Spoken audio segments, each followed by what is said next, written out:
joining us today, we've got Mr. Adib Zulkifli, Director of Bao Group Asia.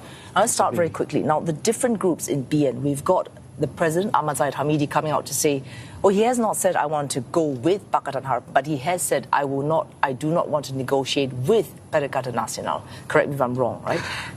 Then we've got Hishamuddin Hussain, Srembong MP, as well as Jalabo MP, Jalaluddin Elias, coming out to say, we have to go with PN, not PH.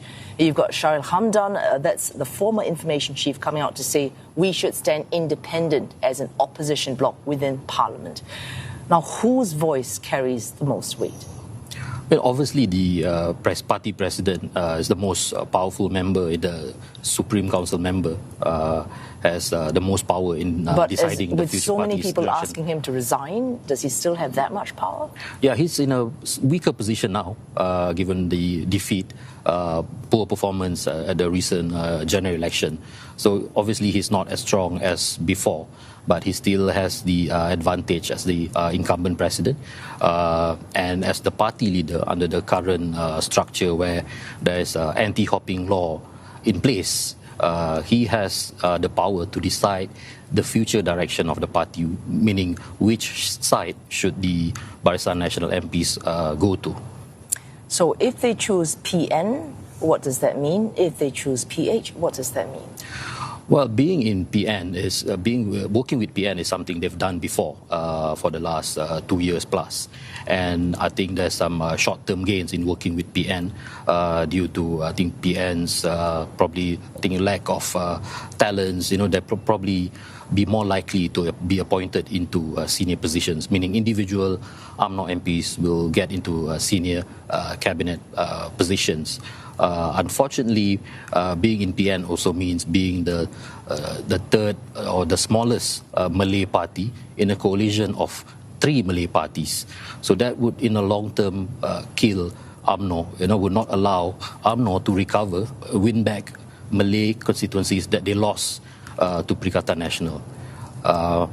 So being in PH, on the other hand, allows UMNO to play the role as the Malay representative of the new coalition, and allows the party to legitimize the new administration, PH administration, if you ever come to that.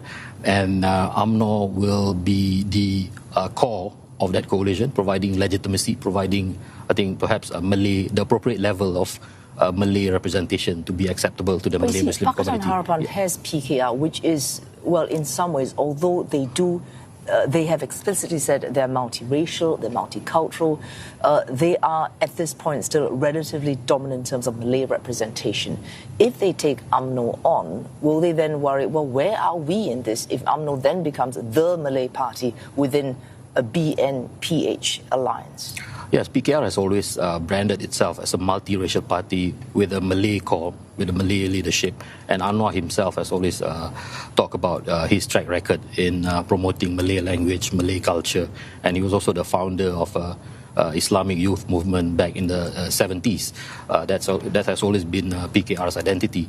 But I think there's acknowledgement in PKR, even in the broader PH, that there's a need for a greater Malay representation in the coalition. And the 22 months in government has taught them that this is something that they sorely lacked. Exactly. So for that 22 months, they were under a lot of pressure from outside the coalition, from Malay NGOs and also at that time Malay opposition parties, UMNO and PAS, getting together, criticizing them even for the smallest things, claiming that PH administration then was undermining the Malay and Muslim community.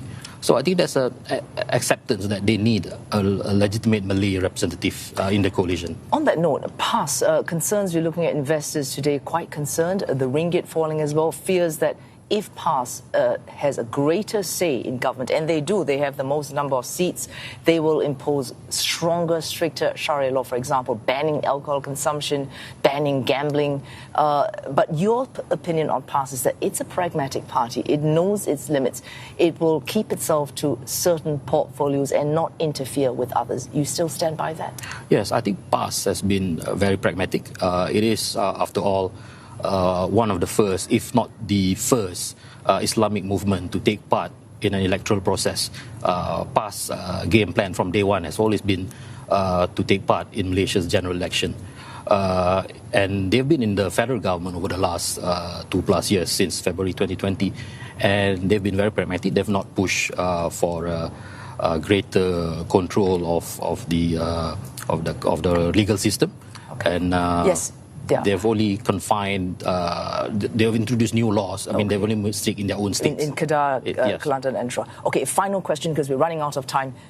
Which choice would lead to greater stability, which everyone claims to want in Malaysia? BN, PH, BN, PN pass, or PN, passes in PN?